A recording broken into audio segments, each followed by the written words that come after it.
Excuse me, you're in my seat, and frankly, you look like you crawled out of coach to play dress up. The words sliced through the first-class cabin of Elite Airways Flight 891 like a blade through silk. Every conversation stopped. Every head turned. Every phone slowly lifted. The woman standing in the aisle designer dress, straining against her curves, jewelry catching the cabin lights, stared down at the man in seat 3A with the kind of disgust usually reserved for something stuck to her shoe.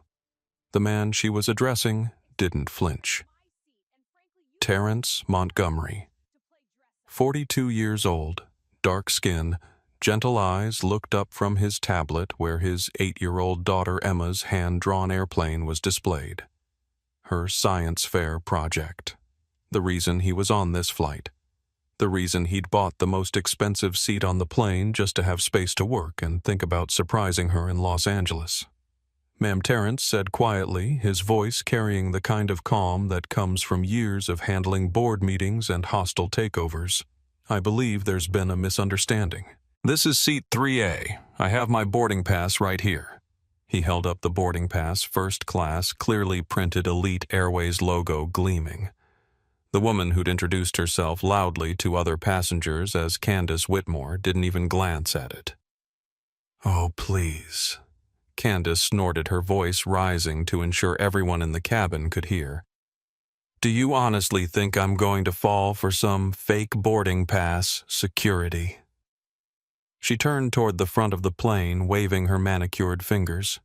"There's someone in first class who clearly doesn't belong here."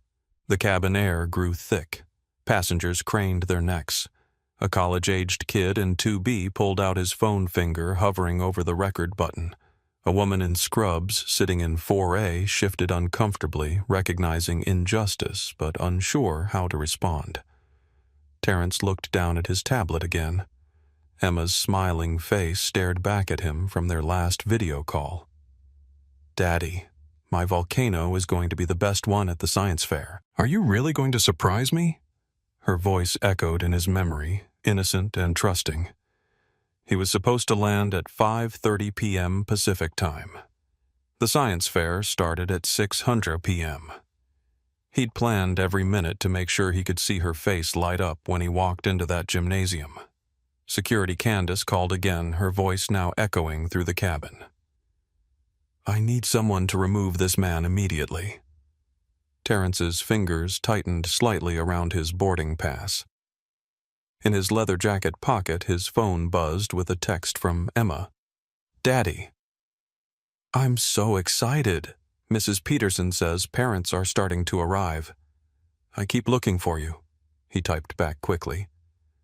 "Daddy's running just a little late, sweetheart. Save me a front row seat to see your volcano explode." "Sir." A flight attendant appeared at his elbow. Jessica Rivera, 28. Hispanic, with worried eyes and a nervous smile.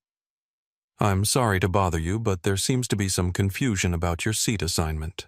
Terrence looked up at her, then at Candace, who stood with arms crossed, tapping her foot impatiently. Around them, the cabin had gone from normal pre-flight chatter to dead silence. Everyone was watching. Everyone was recording. Everyone was making judgments. "No confusion on my end," Terrence said, gently handing Jessica his boarding pass. "Seat 3A, purchased 3 weeks ago." Jessica scanned the pass with her device, her brow furrowed. "Sir, this shows valid, but—" She glanced nervously at Candace. But what Candace interjected, stepping closer. "Let me guess it's one of those upgrade scams. People like him buy cheap tickets and then sweet-talk gate agents into free upgrades. Or maybe he paid someone to hack the system. I've seen it before." The accusation hung in the air like smoke. Terrence felt every eye in first class studying him. His dark jeans, his plain gray t-shirt under the worn leather jacket, his simple sneakers. To them, he probably looked like someone who'd won a contest or gotten lucky. Not someone who belonged in a seat that cost more than most people made in a week. Not someone who owned 73% of the airline they were sitting in. But Emma didn't know any of that. Emma just knew her daddy promised to be there, and Daddy always kept his promises. Ma'am Terrence said to Candace, his voice still steady, "I paid for this seat legally. I'm here to travel, not to cause problems." Candace laughed, a sharp sound that made other passengers wince. "Oh, I'm sure you are. Let me guess you're going to pull the race card now, Claim. I'm discriminating against you because I'm asking reasonable questions." The words hit the cabin like a physical blow. The college kid in 2B hit record. The nurse in 4A sucked in a breath. An older businessman in 1A shook his head and looked out the window, clearly uncomfortable but unwilling to get involved. "No, ma'am," Terrence said quietly. "I'm just going to sit in the seat I purchased and mind my own business." "Your business?" Candace's voice rose another octave. "Your business is disrupting this entire cabin. Do you see how uncomfortable you've made everyone? Look around. People are staring because they know something's not right here." She gestured broadly at the other passengers, many of whom quickly looked away, ashamed to be caught watching but unable to stop. "People like you, Candace," continued her voice dripping with disdain, "always think rules don't apply to you. You think you can just walk into spaces that were never meant for you and expect everyone to just accept it. Well, not on my watch." Terrence closed his eyes for a moment. In his mind, he heard his mother's voice from 25 years ago. "Son, the Lord will fight for you. You need only to be still." Exodus 14:14. She'd whispered those words to him the night before his first day at Stanford when he was 17 and scared and sure he didn't belong among all those wealthy kids with their perfect clothes and perfect lives. Now here he was, 42 years old, worth more money than most of those Stanford kids could ever dream of, and still being told he didn't belong. The irony wasn't lost on him. It just wasn't funny. Candace Whitmore hadn't planned to cause a scene when she boarded Elite Airways Flight 891. She'd planned to work on her presentation for Monday's client meeting, maybe catch up on emails, and definitely enjoy the complimentary champagne that came with her first-class upgrade. But the moment she saw him sitting in what should have been her row, something inside her shifted from inconvenience to outrage.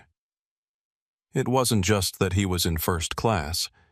It was how comfortable he looked, how he belonged there in his mind, even though everything about him screamed economy passenger. The clothes, the casual posture, the way he was looking at some child's drawing on his tablet instead of working on a laptop like a real business traveler. Candace knew business travelers. She was one of them. VP of Marketing at Whitmore & Associates, 15 years climbing the corporate ladder, fighting for respect in every boardroom she entered. She'd earned her first-class seats through brutal hours, client dinners that lasted until midnight, and presentations that made or broke million-dollar contracts. And recently she'd been losing those contracts. 3 major deals in the past 6 months, all to the same competitor, Montgomery Digital Services, a tech company that somehow kept underbidding them and delivering better results. It was humiliating. It was personal. And it was probably because they were playing some kind of diversity card with clients getting favorable treatment for reasons that had nothing to do with merit. Security, she called again, louder this time. "I need someone up here immediately."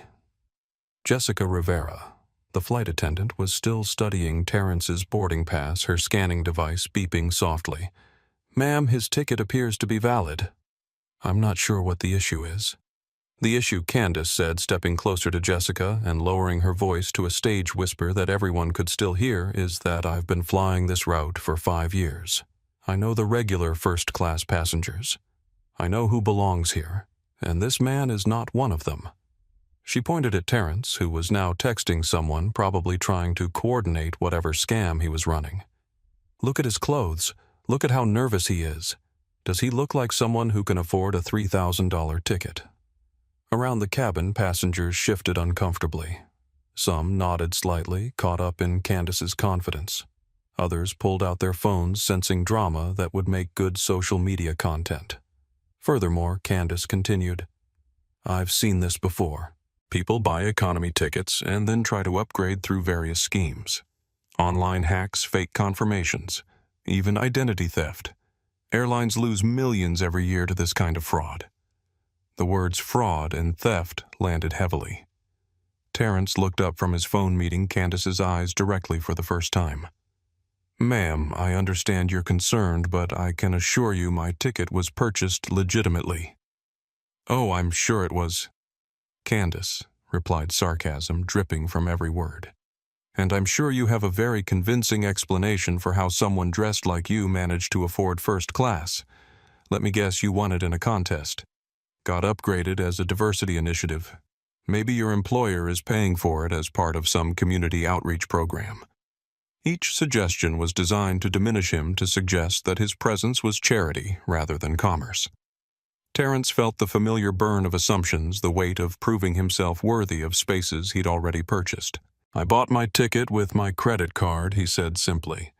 "Just like everyone else." Candace laughed again, that sharp sound that was becoming her signature in this encounter. "Your credit card.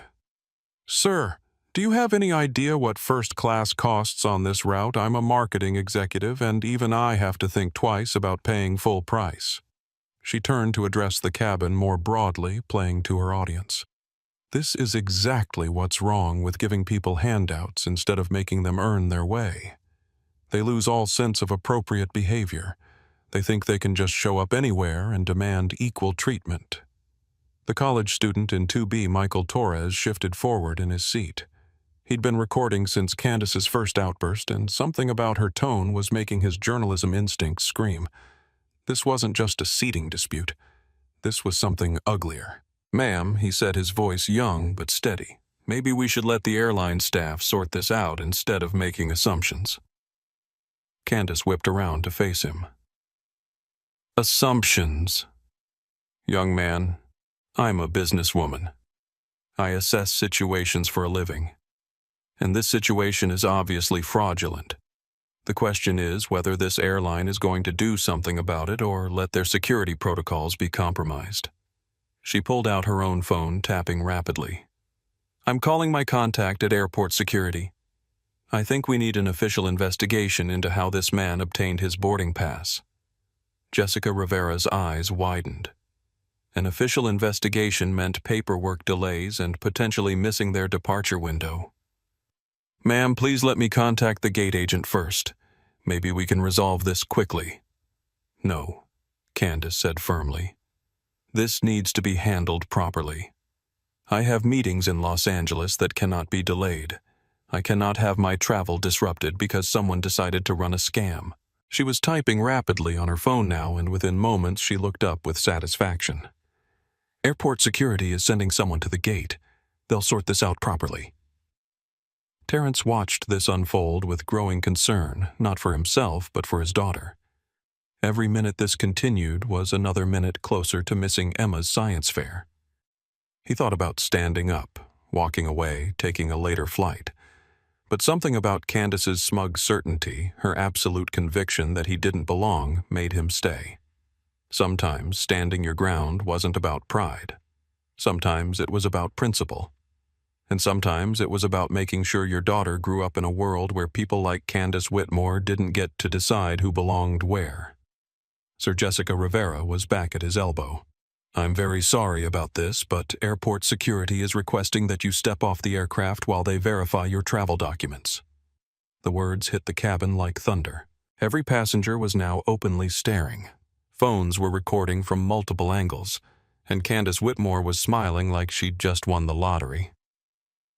"Of course they are," she said sweetly. "Professional verification. It's standard protocol when someone's travel authorization is questionable." Terrence looked down at his phone. Another text from Emma Daddy. "Some kids already did their presentations. Mrs. Peterson says I'm up in 30 minutes. Where are you?" He closed his eyes and made a choice that would change everything. Michael Torres had been planning to sleep through the flight. Freshman year at UCLA was kicking his butt, and he'd spent the entire semester working on articles for the student newspaper while trying to keep his grades up. This trip back to Atlanta was supposed to be rest and relaxation, visiting his abuela and eating her cooking until he couldn't move. But now, he was wide awake phone recording, watching what felt like a civil rights violation happening in real time. His journalism professor, Dr. Martinez, was always telling his students to recognize when a story was developing in front of them. This was one of those moments. In Seat 4A, Sarah Fleming was having her own crisis of conscience. She'd been a trauma nurse for 15 years, long enough to recognize when someone was being deliberately humiliated. The man in 3A wasn't aggressive, wasn't loud, wasn't doing anything except trying to travel in peace. But the woman attacking him was creating a spectacle that felt designed to shame him into leaving. Sarah had seen this before in hospital corridors when patients' families were assumed to be disruptive instead of desperate, when people were judged by appearance rather than need. It always made her sick, and it always made her speak up even when speaking up was uncomfortable. "Excuse me," she said, addressing Candace directly. "I'm a nurse and I've seen a lot of conflict resolution. This doesn't seem like it's about seating arrangements." Candace turned to face her eyebrows raised. "I'm sorry. Who are you, Sarah Fleming? I'm saying this looks like harassment, not verification." The words landed like a challenge. Other passengers shifted suddenly, forced to choose sides instead of just watching. An older businessman in 1A cleared his throat uncomfortably but said nothing. A young couple in the back of first class whispered to each other, the woman looking distressed, the man shaking his head. Meanwhile, at the boarding gate, Elena Vasquez was experiencing her own moment of recognition. As a senior gate agent for Elite Airways, she'd processed thousands of passengers over the past 8 years. She knew frequent flyers, she knew VIPs, and she definitely knew the face she was seeing on Michael Torres' live Instagram stream. Elena's phone was buzzing with notifications from the corporate emergency system. Something was happening on Flight 891 and she needed to pay attention. She pulled up the passenger manifest on her tablet, scrolling through first-class seating. Her breath caught when she reached Seat 3A. Montgomery Terrence D. Not just any passenger. Not even just a frequent flyer. The system showed a corporate designation she'd only seen a few times before principal stakeholder. She grabbed her phone and dialed the corporate emergency line. "This is Elena Vasquez at Gate B17. We have a Code Silver situation on Flight 891. Repeat, Code Silver. Principal stakeholder is being challenged by another passenger." On the other end of the line, Maria Santos, executive assistant to Montgomery Digital Services, felt her stomach drop. Code Silver meant one of the company's primary owners was experiencing discrimination or safety issues while traveling.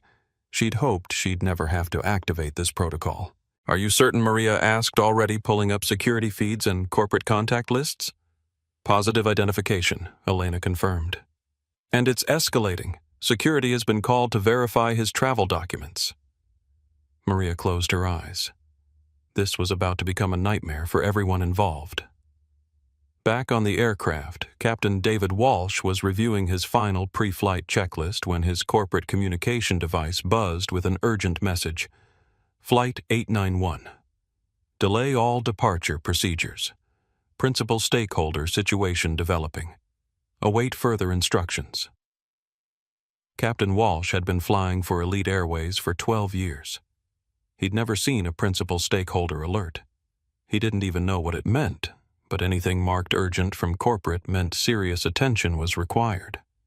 He unbuckled his seatbelt and headed toward the cabin, completely unaware that the situation developing was about to expose every bias and assumption he'd been carrying for decades. In the gate area, Robert Kane from Montgomery Digital Services' legal team was already pulling into the parking garage, his phone ringing nonstop. Maria Santos had activated the entire crisis response team, and within minutes, lawyers, executives, and public relations specialists would be converging on Gate B17. The irony was lost on none of them. The man being humiliated and questioned about his right to fly first class owned the airline that was allowing it to happen. But Terrence Montgomery didn't want to be saved by corporate intervention. He wanted to see how far this would go. He wanted to understand exactly what assumptions and biases would have to be dismantled to ensure this never happened to anyone else. Sometimes the most powerful thing a person can do is let the world reveal exactly who it is when no one thinks anyone important is watching. Airport Security Officer Martinez arrived at Gate B-17 with the resigned expression of a man who'd seen every possible passenger dispute in his 15-year career. Drunk passengers, belligerent passengers, passengers trying to bring emotional support peacocks onto aircraft. But when Elena Vasquez briefed him on the situation, something felt different. "Ma'am," Officer Martinez said to Candace as he boarded the aircraft, "I understand there's a concern about a passenger's travel documentation." Candace's eyes lit up with vindication. "Officer, thank you so much for responding quickly. This man is sitting in first class with what appears to be fraudulent travel documents. I've been flying this route for years, and I can spot irregularities immediately." She gestured toward Terrence, who was still seated calmly, still looking at his daughter's science project, still texting her words of encouragement. "Look at him. Does he look like someone who belongs in a $3,000 seat? His clothes, his demeanor, everything about him screams economy passenger trying to upgrade illegally." Officer Martinez studied Terrence for a moment. 23 years of law enforcement had taught him to read people quickly, and the man in 3A wasn't exhibiting any of the nervous behaviors associated with fraud. No fidgeting, no avoiding eye contact, no defensive posturing. If anything, he seemed resigned to whatever was about to happen. Sir Officer Martinez said to Terrence, "Can you show me your boarding pass and identification?" Terrence looked up from his phone. Emma had just sent him a photo of her volcano complete with red food coloring for lava. It was beautiful, creative, and perfectly her. "Of course, officer. Here's my boarding pass and here's my driver's license." He handed over both documents without hesitation. Officer Martinez examined them carefully, comparing the photo ID to the man in front of him, checking the boarding pass details against his scanner. "Everything appears to be in order," Officer Martinez said, though he could feel Candace's agitation growing behind him. "Appears to be," Candace interjected. "Officer, with respect, appearance isn't enough. I work in corporate security consulting. I know how sophisticated document fraud has become. These documents need to be verified against the airline's secure database." She moved closer, speaking in a tone that suggested shared professional knowledge. "I've seen cases where people hack the check-in system, create false confirmations, even steal legitimate passengers' reservations. The fact that he's not dressed appropriately for first class suggests this needs deeper investigation." Officer Martinez felt the weight of her certainty. Candace carried herself with the authority of someone accustomed to being believed, someone whose judgment was rarely questioned. She spoke the language of security protocols and risk assessment. She seemed to know what she was talking about. "Sir," he said to Terrence, "I'm going to need you to step off the aircraft while we run a more thorough verification of your travel arrangements." The words hit the cabin like a slap. Sarah Fleming, the nurse, stood up immediately. "This is ridiculous. His documents are valid. You just verified them yourself." "Ma'am," Officer Martinez replied, "I understand your concern, but when questions are raised about travel document authenticity, we have protocols to follow." Michael Torres continued recording his phone, capturing every word, every facial expression, every moment of what was clearly becoming an injustice. His live stream had dozens of viewers now, people commenting in real time about what they were witnessing. "This is messed up," one comment read. "That lady is clearly racist. Why isn't anyone stopping this?" read another. "Document this," wrote a third. "This man is going to have grounds for a massive lawsuit." Candace was now speaking directly to Captain Walsh, who had emerged from the cockpit looking confused and concerned. "Captain, I apologize for the delay, but this is a security issue that requires immediate attention. As someone who works in aviation consulting, I can tell you that allowing questionable passengers to remain on board puts everyone at risk." Captain Walsh. 52-year-old veteran of thousands of flights, found himself in unfamiliar territory. Passenger disputes usually involved seating assignments or carry-on luggage, not allegations of document fraud. The woman making the allegations seemed credible, professional, confident. The man she was accusing seemed calm, perhaps too calm. Sir Captain Walsh said to Terence, "I'm sorry for the inconvenience, but we do need to resolve this before departure. If you could step off the aircraft temporarily while security verifies your travel authorization, we can get everyone on their way as quickly as possible." Terence looked around the cabin. 43 passengers, all watching, all making judgments. Some sympathetic, some suspicious, all recording. His phone buzzed again. "Emma, Daddy. My teacher says I can wait to present until you get here, but you have to hurry." He stood up slowly, gathering his tablet. His phone, his small carry-on bag. Every movement was watched, analyzed, interpreted.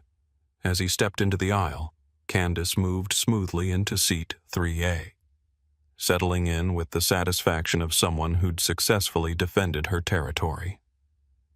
"Thank you, Captain," she said sweetly. "I know this was uncomfortable, but security has to come first. I'm sure you understand." As Terence walked down the aisle, preceded by Officer Martinez, he could hear whispers following him. "See, I knew something was off." Why else would he be so calm about leaving? Probably happens to him all the time.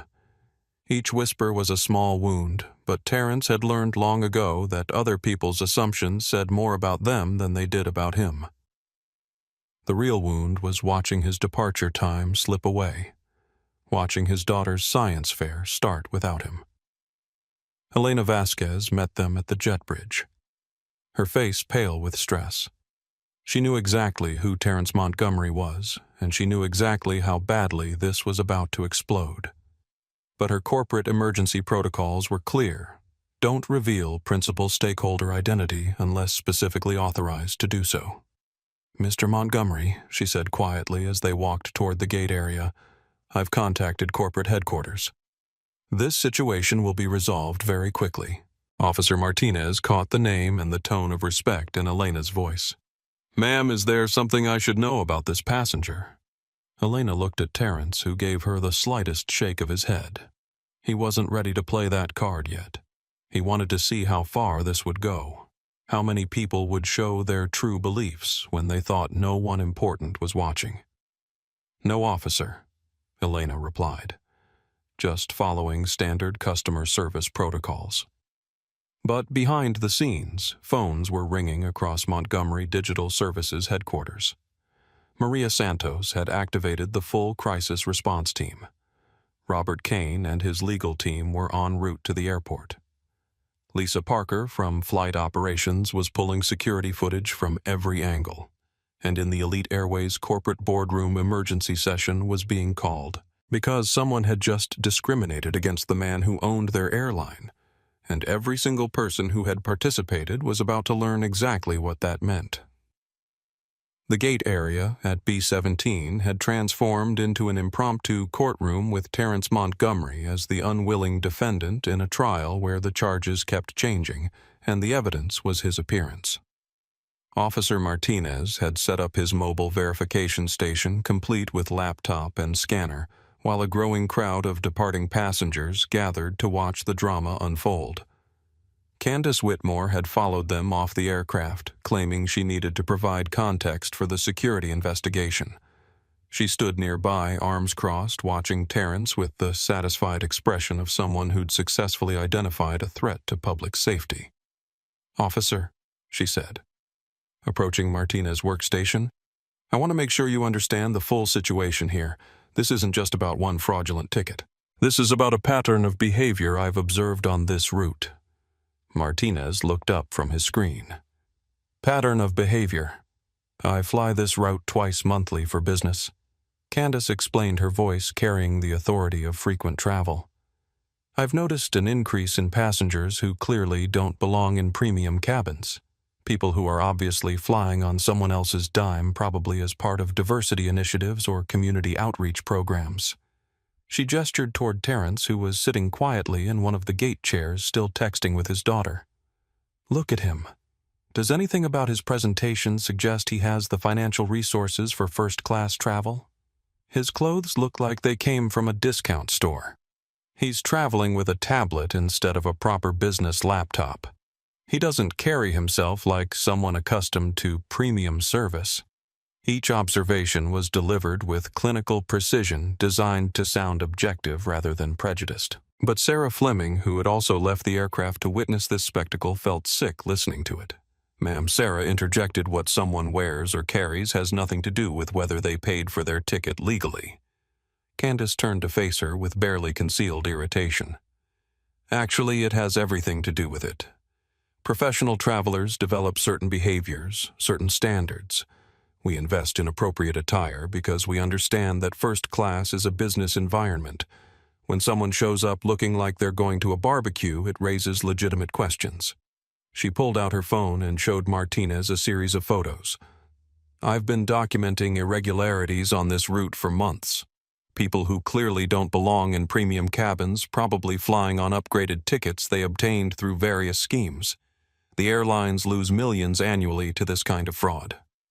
Officer Martinez studied the photos on her phone. They showed various passengers in first class, all African American or Hispanic, all dressed casually.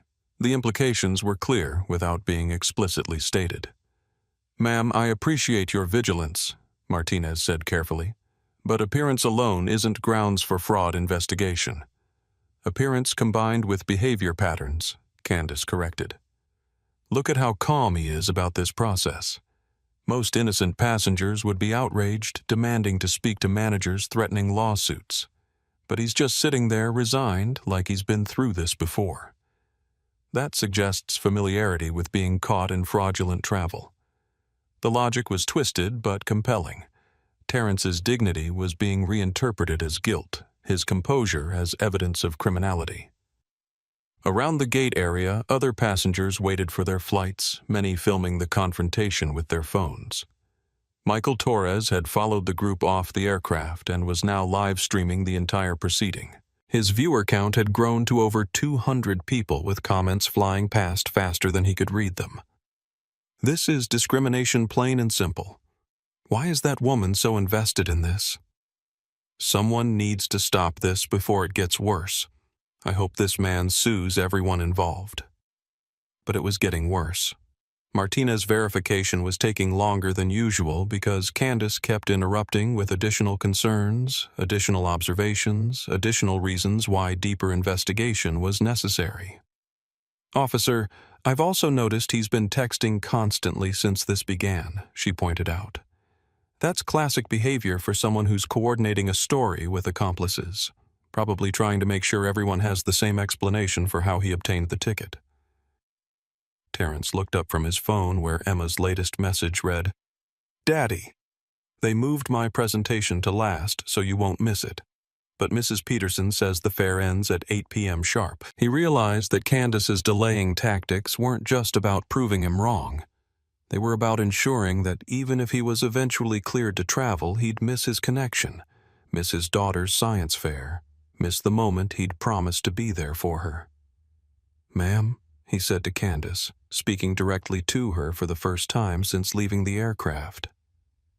"I understand you have concerns about my travel authorization, but I'm trying to get to Los Angeles to see my daughter's science fair. Could we please expedite this verification process?" Candace's expression shifted to something resembling sympathy, but her words carried poison. "Oh, I'm sure you have a very compelling story about why you need to travel urgently. That's another classic fraud technique, creating artificial time pressure to discourage thorough verification." She turned to Martinez. "Officer, I've seen this exact scenario before. Fraudulent passengers always have emotional stories designed to make security feel guilty for doing their jobs. Sick relatives, important events, family emergencies. It's manipulation." The accusation hung in the air like smoke. Terrence felt something inside him finally crack, not with anger, but with profound sadness. This woman had taken his love for his daughter and turned it into evidence of criminality. She'd weaponized his fatherhood against him. Sir Martinez said, "I need you to step over here for additional document verification." What followed was a process designed to humiliate. Terrence was asked to empty his pockets, remove his jacket, submit to a pat-down search in full view of the gate area.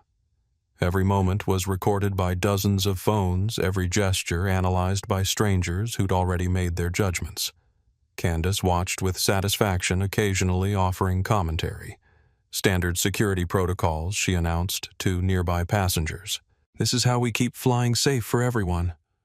But Elena Vasquez was on the phone with Maria Santos, whispering urgently. "The situation is escalating. He's being searched publicly.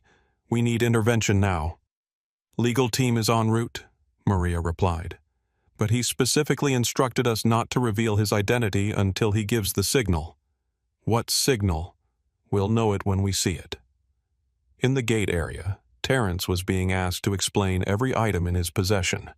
His tablet, his phone, his wallet, his mother's worn Bible that he'd carried for 20 years. Each item was examined, questioned, suspected. And through it all, his phone kept buzzing with messages from an 8-year-old girl who believed her father would move mountains to keep his promises. After 47 minutes of public humiliation disguised as security verification, Officer Martinez finally admitted what everyone with functioning eyes could see. Terrence Montgomery's travel documents were completely legitimate. The boarding pass was real. The ticket was paid for, and there was absolutely no evidence of fraud or irregularity. "Sir, I apologize for the delay," Martinez said, handing back Terrence's documents. "Your travel authorization is confirmed valid. You're cleared to board the aircraft." The words should have brought relief, but Terrence looked at his phone and felt his heart sink. 4:47 p.m. Eastern Time. Even if they left immediately, he would land in Los Angeles at 8:15 p.m. Pacific Time. Emma's science fair would be over. Her moment of triumph would happen without him watching from the front row like he'd promised. Candace Whitmore was not satisfied with this resolution. "Officer, I respect your conclusion, but I still have concerns about allowing this passenger back into first class. His behavior throughout this process has been suspicious, and frankly, I don't feel safe sitting next to someone who's been flagged for security investigation." She had moved effortlessly from accusing Terrence of fraud to claiming personal safety concerns. Each shift calculated to keep him away from the seat he'd legally purchased.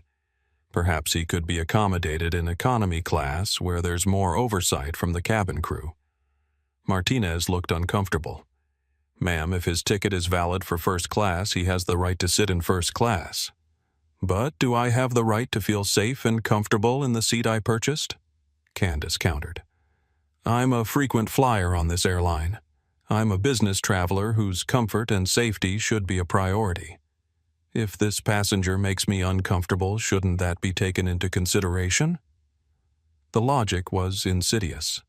She was weaponizing comfort against justice, using her status as a frequent flyer to override his rights as a paying passenger. And it was working. Captain Walsh emerged from the aircraft, looking stressed and frustrated. The delay had cost them their departure window, which meant they'd miss their arrival slot at LAX, which meant everyone's travel plans were disrupted because of what he increasingly understood was a manufactured controversy. "What's our status here?" he asked Martinez. "Passenger is cleared for travel. Documents are legitimate. Then let's get everyone back on board and get this flight moving." But Candace was ready for this moment. "Captain, I need to express serious concerns about my safety and comfort if this passenger returns to first class. His behavior throughout this investigation has been concerning, and I don't feel secure sitting in close proximity to someone who's been the subject of security scrutiny." Captain Walsh found himself in an impossible position. One passenger was claiming safety concerns, while another had been publicly humiliated for nearly an hour. The airline's policies prioritized passenger comfort, but they also prohibited discrimination. The problem was determining which policy applied here. "Sir," he said to Terrence, "I apologize for this situation. In the interest of getting everyone to their destination as quickly as possible, would you be willing to accept an economy seat? We'll refund the difference in fare, of course." The offer was reasonable on its surface, but Terrence understood what was really being asked. Accept discrimination to make the discriminator comfortable. Move to the back of the plane so the person who'd falsely accused him could enjoy the seat he'd purchased. Captain Terrence replied quietly, I bought a first-class ticket because I need the space to work, and because I want to arrive rested for my daughter's science fair. Moving to economy means accepting that this woman's comfort matters more than my rights as a paying customer. The words hung in the air between them. Captain Walsh realized he was being asked to choose sides in a situation that should never have escalated this far. But with departure already delayed and Candace threatening to file formal complaints about her safety concerns, the path of least resistance seemed clear. Sir, I understand your position, but passenger safety and comfort are my primary responsibilities. If you're willing to accept the economy accommodation, we can get everyone on their way immediately. Terrence looked around the gate area. Dozens of passengers were watching, recording, judging. Sarah Fleming, the nurse, shook her head in disgust. Michael Torres continued live streaming his comment section, exploding with outrage at what they were witnessing. Elena Vasquez appeared at his elbow. Mr. Montgomery, she whispered urgently, would you like me to contact corporate headquarters now? Terrence looked at his phone. Emma had sent another message. Daddy, where are you? They're starting to clean up. I think I missed my turn. He closed his eyes, made a decision that went against every instinct for justice he possessed, and nodded to Captain Walsh. I'll take the economy seat. The walk back onto the aircraft felt like a perp walk. Every passenger stared as he made his way down the aisle past first class where Candace Whitmore sat in his seat, scrolling through her phone with visible satisfaction. She didn't look up as he passed, but he could see her reflection in the window. She was smiling. Seat 28B was a middle seat between a sleeping businessman and a college student wearing noise-canceling headphones. The space that had been carefully chosen for work and comfort was replaced by cramped quarters where he could barely open his laptop. But the physical discomfort was nothing compared to the emotional weight of the text message waiting for him. Daddy, Mrs. Peterson said, you probably got stuck at work. It's okay. I'll show you my volcano at home. Terrence closed his eyes and let his daughter's understanding break his heart just a little bit more.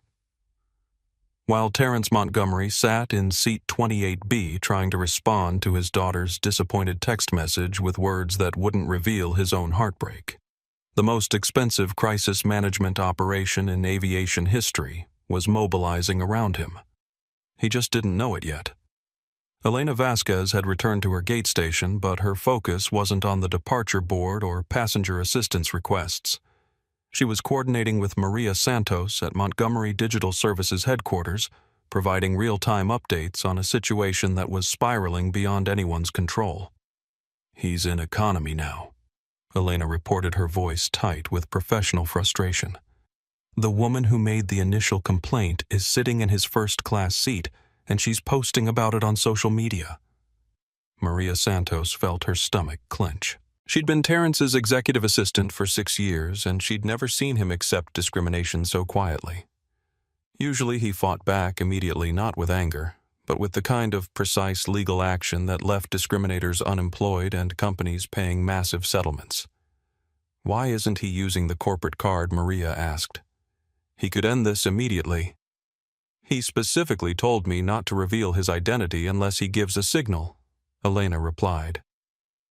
I think he wants to see how far this goes. How far it goes. Maria's voice rose. It's already gone too far.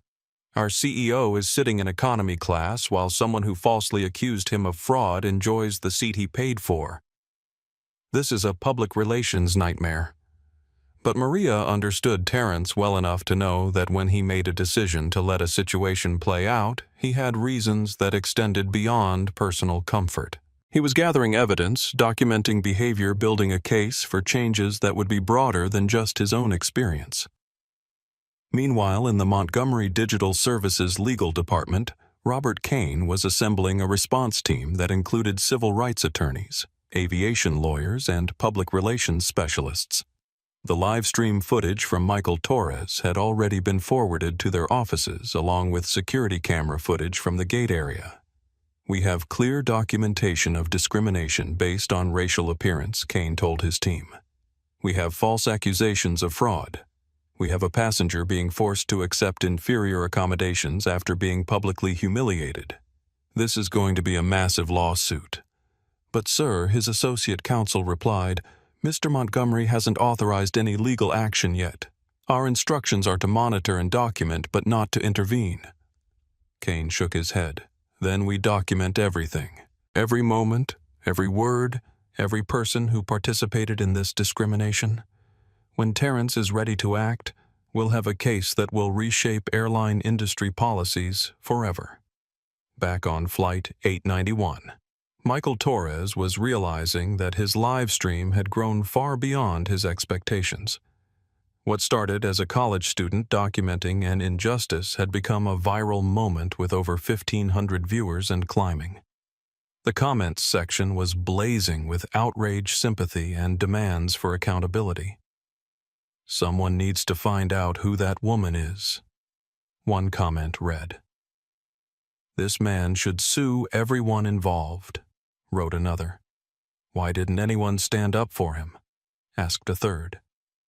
But perhaps most significantly, some viewers were beginning to recognize Terrence Montgomery. Tech industry followers, business news watchers, people who'd seen his face in Forbes or Fortune magazines were connecting the dots. Wait, is that? Terrence Montgomery from Montgomery Digital, one commenter asked. The tech billionaire. No way. I think it is. Someone should verify. Michael noticed these comments with growing excitement. If the man he'd been documenting was actually a prominent business leader, this story was about to become much bigger than a simple discrimination case. Sarah Fleming, the nurse who'd spoken up in first class, was having her own crisis of conscience. She'd returned to her seat, but she couldn't shake the image of Terrence's quiet dignity as he'd been humiliated and forced to move. In her 15 years as a trauma nurse, she'd learned to recognize when institutions failed people, and this was a textbook case of bias masquerading as security protocol. She pulled out her phone and began typing an email to Elite Airways customer service. But then she realized that customer service complaints wouldn't address what she'd witnessed. This required bigger action. Instead, she opened her recording app and began documenting everything she'd seen, providing a minute-by-minute account of the discrimination she'd witnessed. She was a credible professional witness, and she was going to make sure her testimony was preserved. This is Sarah Fleming, RN license number 47823, she began.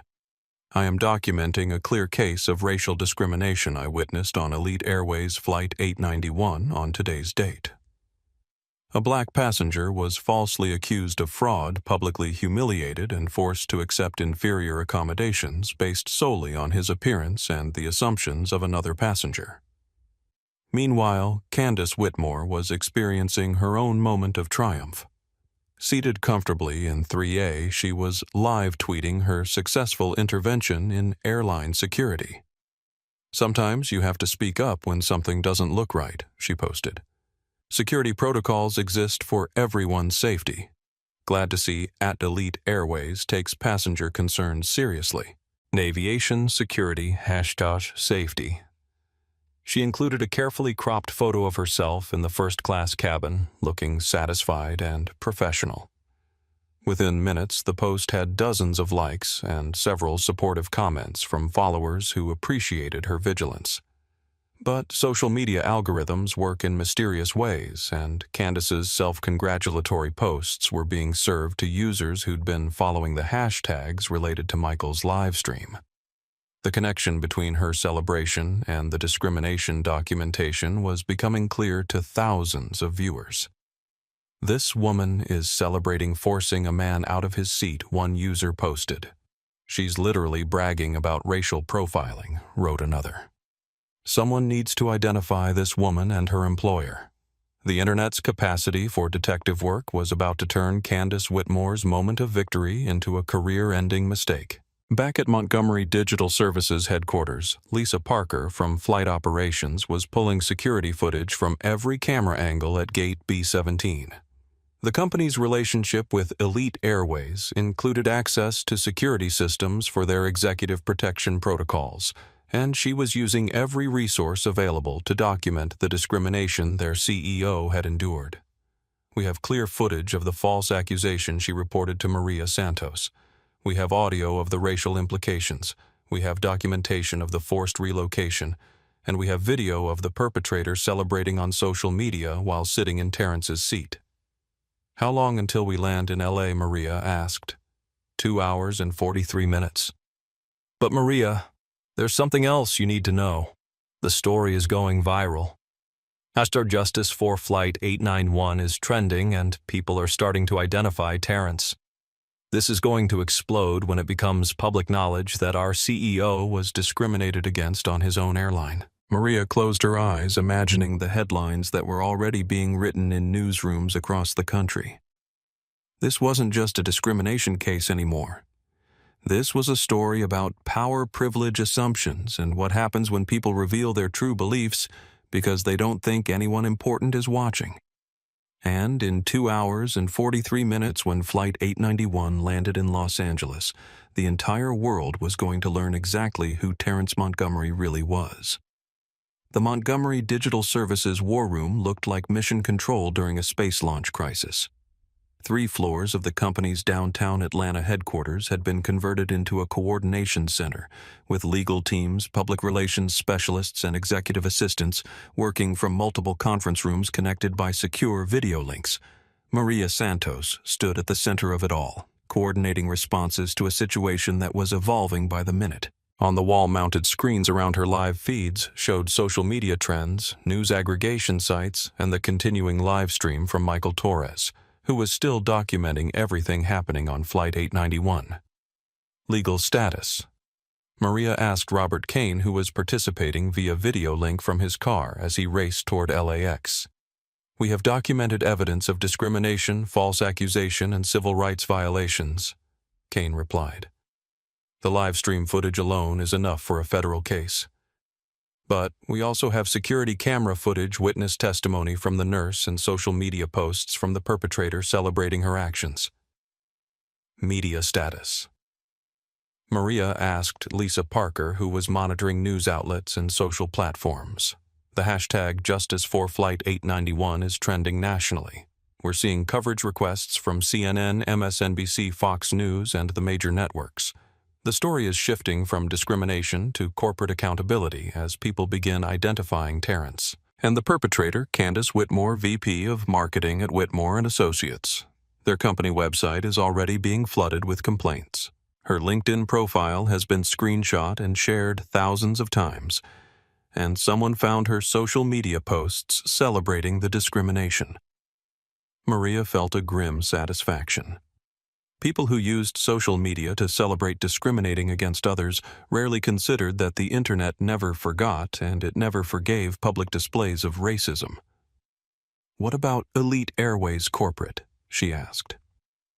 "That's the complicated part," replied David Chen from the Montgomery Digital legal team.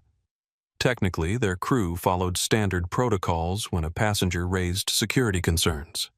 They're going to claim they were responding to a legitimate complaint, not engaging in discrimination, even though the complaint was obviously false and racially motivated.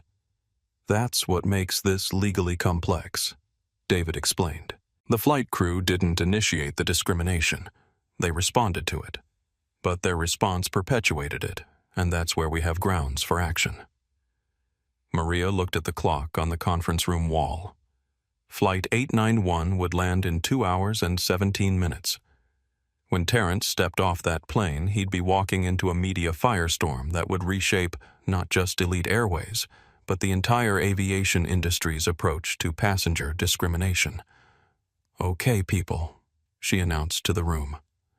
"We have 2 hours to build the most comprehensive discrimination case in aviation history. I want documentation of every similar incident in the past 5 years. I want social media posts from Candace Whitmore going back 2 years. I want Elite Airways' training materials on passenger verification. I want everything." Meanwhile, at Whitmore and Associates, a very different kind of crisis was developing. Candace Whitmore's assistant, Jennifer Walsh, had been fielding angry phone calls for the past hour from people who'd seen the live stream footage and connected it to Candace's celebratory social media posts. Ms. Whitmore Jennifer said urgently when she finally reached Candace on the aircraft phone, "We have a serious problem. The incident on your flight is all over social media, and people are identifying you as the woman who made the discrimination complaint." Candace felt a chill of concern, but not panic. "What exactly are they saying?" "They're saying you racially profiled a passenger and forced him out of his seat. There's video footage and it's going viral. The company phones haven't stopped ringing." Jennifer calmed down. "I reported a legitimate security concern. Everything I did was appropriate and responsible. Sometimes people don't like it when security protocols are enforced, but that doesn't make enforcement wrong. Ma'am, with respect, the social media posts show you celebrating sitting in his seat. People are interpreting that as you celebrating discrimination." For the first time, Candace felt a flicker of genuine concern. Social media had a way of taking situations out of context, of making reasonable actions look unreasonable when viewed through the lens of viral outrage. "I'll handle this when I land," she told Jennifer. "Just take messages for now. This will blow over in a few days." But Jennifer was looking at her computer screen, watching the hashtag trends, seeing the anger building across multiple platforms. This wasn't going to blow over in a few days. This was going to get much, much worse. Back on Flight 891, Terrence was finally responding to his daughter's messages. "Sweetheart, Daddy got delayed at the airport. I'm so sorry I missed your presentation. Can you save the volcano demonstration for when I get home tomorrow?" Emma's response came quickly. "It's okay, Daddy." Mrs. Peterson said, "Family things happen sometimes. But I got third place, and I took a video to show you." Terrence smiled despite everything that had happened. His 8-year-old daughter had handled disappointment with more grace than most of the adults around him. Her resilience reminded him that this situation wasn't about his personal comfort or convenience.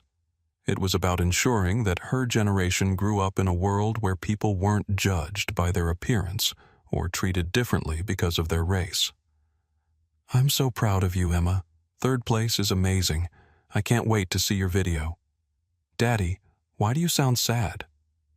Did something bad happen?" Terrence paused, considering how to explain complex issues of discrimination and bias to a child who still believed the world was fundamentally fair. Daddy had to deal with some people who made wrong assumptions today. But it's going to be okay. Sometimes these situations help make things better for everyone.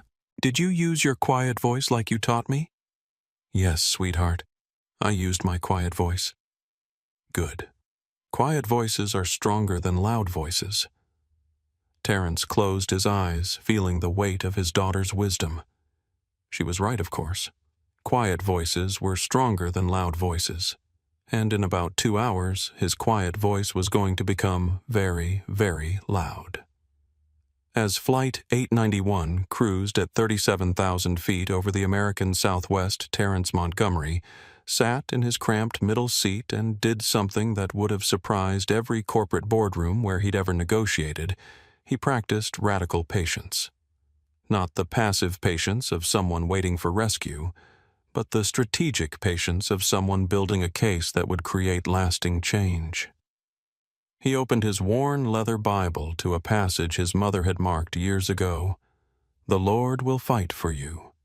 You need only to be still." Exodus 14:14.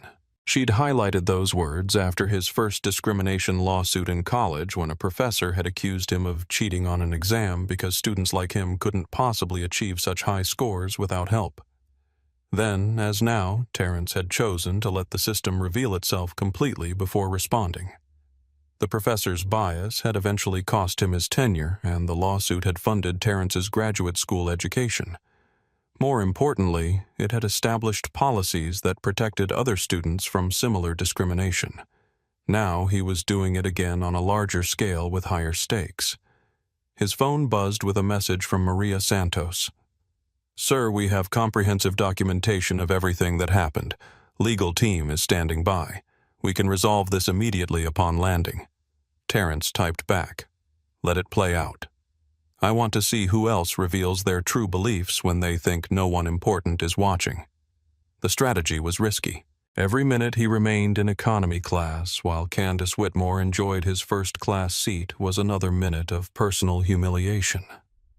Every text from Emma asking why he'd missed her science fair was another reminder of the cost of his patience. But Terrence understood that individual justice was temporary while institutional change was permanent. He was building evidence not just against Candace Whitmore, but against the entire system that had allowed her discrimination to be validated and reinforced. The flight attendant who'd accepted her word over his documents.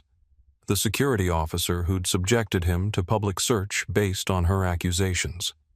The captain who'd asked him to accept inferior accommodations to make his discriminator comfortable. Each person who'd participated in the discrimination had revealed something about their assumptions, their biases, their willingness to believe the worst about someone based on appearance. And all of it was being documented, recorded, preserved for the reckoning that was coming. Around him, other passengers in economy class were beginning to recognize him from the live stream that was still trending on social media. A businessman across the aisle leaned over nervously. "Excuse me, sir. I hate to bother you, but aren't you Terrence Montgomery?" The tech CEO. Terrence looked up from his Bible, meeting the man's eyes directly. "Yes, I am." The businessman's face went pale. "Oh my God, you're the guy from the video. The discrimination.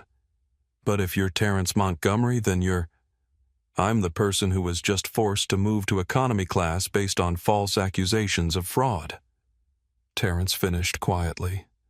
Word spread through the economy section quickly. Passengers pulled out phones, some taking pictures, others researching Montgomery Digital Services, all of them realizing they were witnessing something historic. The quiet man in seat 28B wasn't just a victim of discrimination. He was one of the most powerful people in technology. And he'd let himself be humiliated rather than use that power to escape the situation. "Why didn't you say something?" the businessman asked. "Why didn't you tell them who you are?" Terrence closed his Bible, marking his place carefully. "Because the moment I revealed my identity, this would have become about me specifically, rather than about the system that allows this to happen to anyone. I wanted to see how far people would go when they thought I couldn't fight back." And now Terrence checked the flight tracker on the seatback screen. 1 hour and 15 minutes to Los Angeles. 1 hour and 15 minutes until the most expensive lesson in corporate accountability in aviation history. Now everyone who participated in this discrimination is about to learn that dignity isn't determined by appearance and power isn't always visible to people who judge by surfaces. His phone buzzed with another message from Emma Daddy. "I'm making you a special certificate for missing my science fair. It says, 'World's best daddy even when airplanes are mean.' Love you." Terrence smiled, typing back. "I love you too, sweetheart. Daddy's about to make sure airplanes are never mean like this again." The countdown to landing had begun, and when Flight 891 touched down in Los Angeles, the entire world was going to learn what happened when you discriminated against someone who owned the airline. Los Angeles International Airport's ground control received an unusual request at 7:23 p.m. Pacific Time. Flight 891 from Atlanta was requesting priority deplaning assistance for a principal stakeholder situation. The air traffic controller had never seen that designation before, but the request came with highest-level authorization codes that meant immediate compliance. Elite Airways Flight 891. You are cleared for Gate 47A with priority ground support. Emergency vehicles and corporate liaison team standing by. Captain Walsh received the message in his cockpit with growing confusion. Emergency vehicles corporate liaison team, for what he'd understood was a routine passenger disagreement. Something was very wrong with his understanding of the situation. As the Boeing 737 approached LAX, passengers in first class began noticing unusual activity on the ground. Multiple Elite Airways vehicles were positioned near Gate 47A, along with what appeared to be news crews and a cluster of people in expensive suits carrying briefcases. Candace Whitmore was also noticing the commotion, but she interpreted it as validation of her security concerns. "See," she told the passenger next to her. "I knew something was serious about that man. Corporate security teams don't respond like this unless there's a real threat." She was so satisfied with her analysis that she live-tweeted again, landing in LA to proper security response. Sometimes vigilance pays off. Elite Airways knows how to handle passenger safety. #aviation security. Meanwhile, in economy class, Terrence was receiving a different kind of message from Maria Santos. "Sir, we have media crews from 6 networks at the gate. Legal team is in position. Executive team is standing by. Are you ready to proceed?" Terrence looked around the economy cabin where several passengers were now openly filming him, recognizing that they were witnessing something historic. The college student next to him was recording everything for her TikTok account. The businessman across the aisle was texting rapidly, probably telling friends and colleagues that he was flying with Terrence Montgomery. Maria Terrence typed back, "I want everyone who participated in the discrimination to be present when the revelation happens. Every crew member, every security officer, every corporate representative who validated what happened to me." "Already arranged, sir." Gate B-17 in Atlanta has also been secured for simultaneous action. As Flight 891 taxied toward the gate, Michael Torres was providing live commentary to his live stream audience, which had grown to over 8,000 viewers. "We're about to land, and I've never seen this much corporate activity for a regular flight. Something big is about to happen." His comment section was exploding with speculation and demands for justice. People who'd been following the story for 3 hours were emotionally invested in the outcome, and they wanted accountability for what they'd witnessed. Sarah Fleming, the nurse, was also preparing for landing with a sense of anticipation.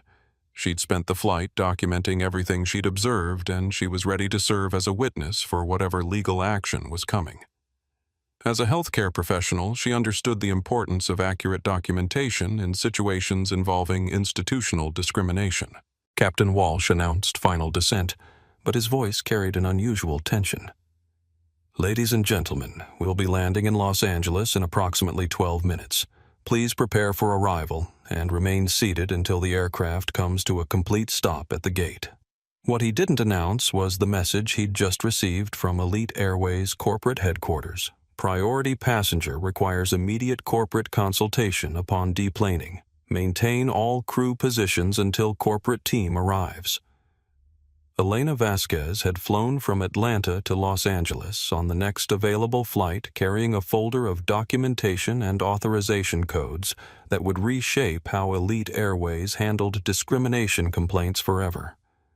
She was positioned in the jet bridge, waiting for the moment when everything would be revealed. Robert Kane and his legal team were positioned in the gate area with laptops, cameras, and recording equipment. They had 3 hours of preparation time to build the most comprehensive discrimination case in aviation history, and they were ready to present it to every media outlet in the country. As the plane touched down at LAX, Terrence closed his eyes and said a quiet prayer.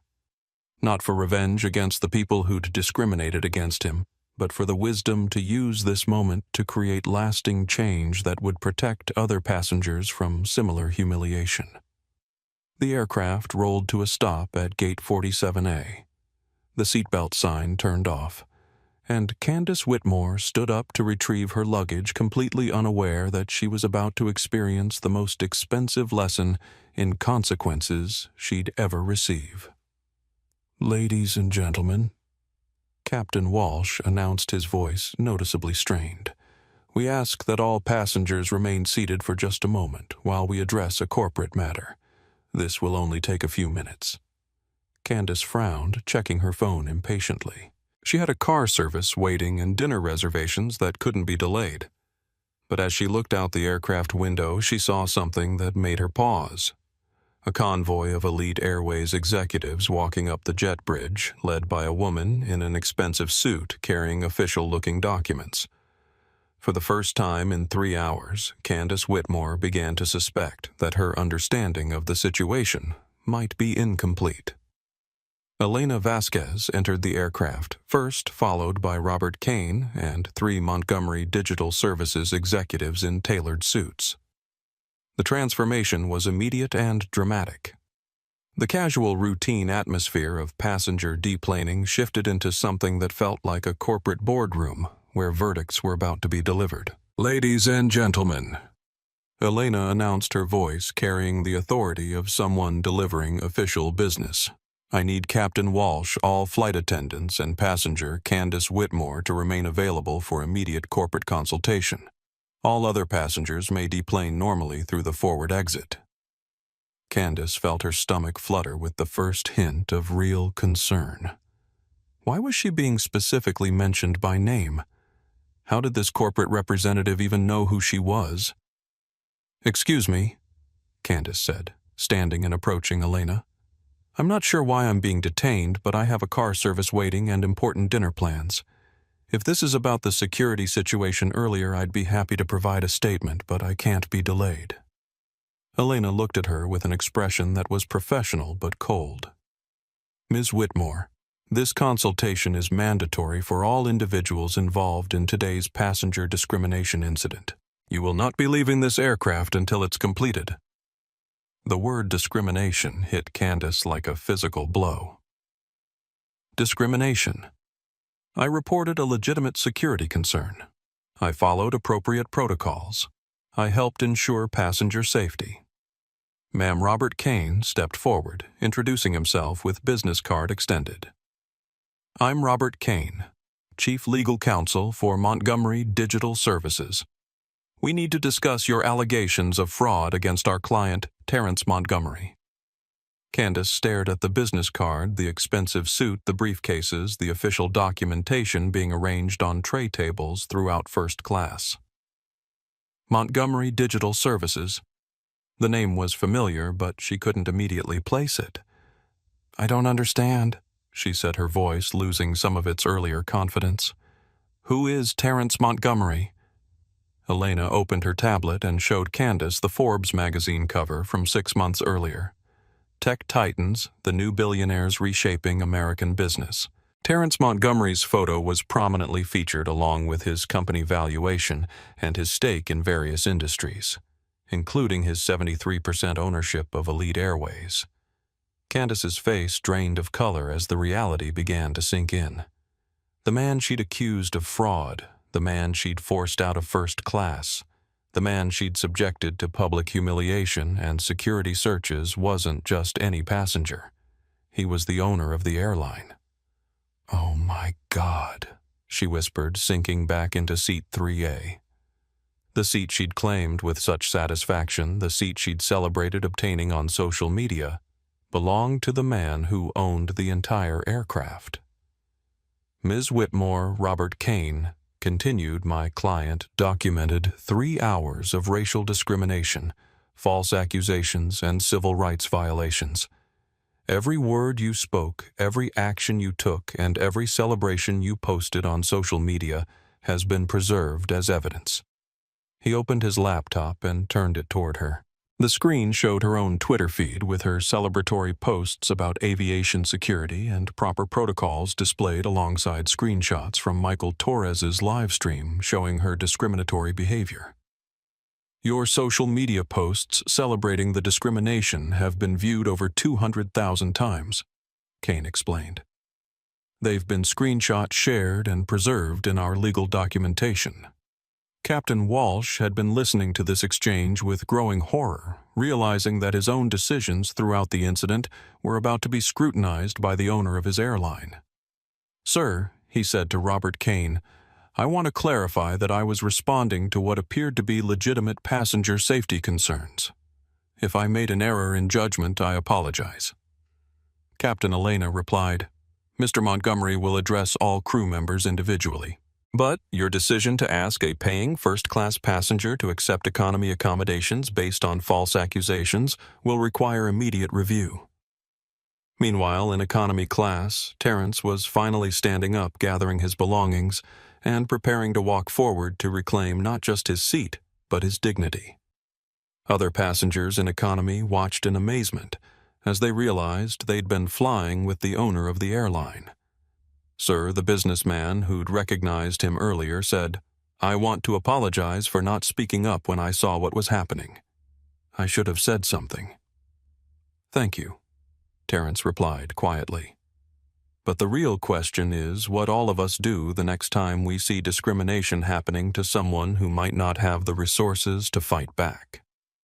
As Terrence walked forward through the aircraft past rows of passengers recording his every step, Candace Whitmore was experiencing the complete collapse of her carefully constructed narrative. The man she'd described as obviously fraudulent was worth more money than everyone on the aircraft combined.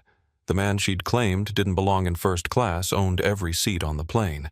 Ms. Whitmore, Terrence said as he approached seat 3A, his voice calm but carrying unmistakable authority. "I believe you're sitting in my seat." The words were identical to her opening accusation 3 hours earlier, but the power dynamic had shifted completely. Candace struggled to stand her legs, shaking her face pale with the realization of how catastrophically she'd misjudged the situation. "Mr. Montgomery, I didn't know. I mean, I was trying to. Security protocols. I thought—" "You thought what exactly?" Terrence asked, settling into seat 3B and opening his laptop. "You thought that because I'm black and dressed casually, I couldn't possibly afford a first-class ticket. You thought that your assumptions about my appearance gave you the right to subject me to public humiliation?" Candace opened her mouth, then closed it, then opened it again without making sound. There was no explanation that could justify what she'd done. No interpretation that could make her behavior appear reasonable in retrospect. "Sir," she finally whispered, "I sincerely apologize. I made a terrible mistake in judgment." Terrence looked up from his laptop where Emma's volcano video was paused at the moment of eruption. "Ms. Whitmore, your mistake wasn't in judgment. Your mistake was in revealing exactly who you are when you thought no one important was watching." The corporate response that followed was swift, comprehensive, and unprecedented in aviation history. Robert Kane opened his briefcase and began distributing documents that would reshape Elite Airways policies forever, while Elena Vasquez coordinated with headquarters to implement immediate changes across the entire airline network. "Ms. Whitmore," Robert Kane began, "you are hereby permanently prohibited from traveling on any Elite Airways aircraft. This ban extends to all Montgomery Digital Services partner airlines, which includes 17 major carriers worldwide." Candace felt the blood drain from her face as the scope of her consequences became clear. Her job required constant travel. Being banned from 17 airlines would make her position at Whitmore and Associates impossible to maintain. Additionally, Kane continued, "Your social media posts celebrating the discrimination have been preserved as evidence in a federal civil rights lawsuit. You will be receiving formal legal papers within 48 hours. "But I didn't know," Candace protested weakly. "If I had known who he was, I never would have—" "Exactly," Terrence interjected quietly. "If you had known I was powerful, you would have treated me differently. But because you assumed I was powerless, you felt free to subject me to humiliation and false accusations. That's precisely what makes this discrimination." Elena Vasquez was documenting every word of the conversation while coordinating with Elite Airways executives who were watching via video link from corporate headquarters. "Captain Walsh," she said, "you are suspended immediately pending investigation of your handling of this discrimination incident. First Officer Rodriguez will assume command for all remaining duties." Captain Walsh's 20-year career with Elite Airways was crashing around him as he realized that his decision to prioritize one passenger's comfort over another passenger's rights had cost him everything he'd worked for. "Jessica Rivera." Elena continued, "You are being promoted to senior flight attendant, and will be participating in the development of new anti-discrimination training protocols. Your attempts to verify documentation and your professional demeanor throughout this incident have been noted. Jessica's relief was visible as she realized that her careful navigation of an impossible situation had been recognized rather than punished. Officer Martinez Robert Kane addressed the security officer via phone. You are required to attend mandatory bias training and will be subject to performance review for your handling of this incident. Subjecting a passenger to public search based on false accusations violated several federal protocols, but the most significant consequence was still being prepared. Elena opened her tablet and showed the cabin a live video feed from Montgomery Digital Services headquarters, where Maria Santos was addressing a room full of reporters and cameras. "Ladies and gentlemen of the press," Maria announced, "Montgomery Digital Services is implementing the most comprehensive anti-discrimination initiative in transportation history. Effective immediately, all Montgomery-owned airlines will institute the Montgomery Protocol for Passenger Dignity. The protocol she described was revolutionary. Any passenger claiming discrimination would receive immediate corporate review. Any employee participating in discriminatory behavior would face immediate termination. Any passenger making false accusations based on racial bias would be permanently banned from all partner airlines. Furthermore, Maria continued, Mr. Montgomery has established a $50 million fund for passengers who experience discrimination on any airline. Legal representation, financial compensation, and advocacy services will be provided free of charge to ensure that no passenger faces discrimination alone. In the aircraft, Candace Whitmore was watching her career, her travel privileges, and her reputation disintegrate in real time. The woman who had celebrated proper security protocols 3 hours earlier was now the face of airline discrimination worldwide. "Mr. Montgomery," she said desperately, "please, isn't there some way to resolve this? I've learned my lesson. I'll never make assumptions like this again. I'll do community service sensitivity training, whatever you require." Terrence looked up from his laptop where he'd finally responded to Emma's messages. "Ms. Whitmore, the time for learning lessons was before you decided to humiliate someone based on their skin color. The time for sensitivity was before you celebrated forcing someone out of a seat they'd legally purchased." He stood up, gathering his belongings. "But you're right about one thing. You will never make assumptions like this again. Because after today you won't have the platform or the access to discriminate against anyone." As Terrence walked off the aircraft, followed by his legal team, and Elena Vasquez, passengers throughout the cabin sat in stunned silence. They had witnessed the complete and total accountability of someone who had thought their bias was consequence-free. Michael Torres was still live streaming, providing commentary to an audience that had grown to over 20,000 viewers. "I've never seen anything like this," he told his audience. "Complete justice, immediate consequences, and policies that will protect other passengers forever." Candace Whitmore remained in seat 3A, staring at her phone where notifications of her firing from Whitmore and Associates had just arrived via email. Her LinkedIn profile was being flooded with comments about the discrimination video. Her Twitter mentions were overwhelming her phone's capacity.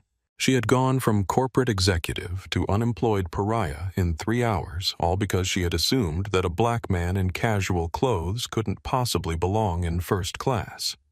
The aircraft was finally empty, except for Candace and the remaining crew members who were avoiding eye contact with her as they prepared for their own consequences and reviews.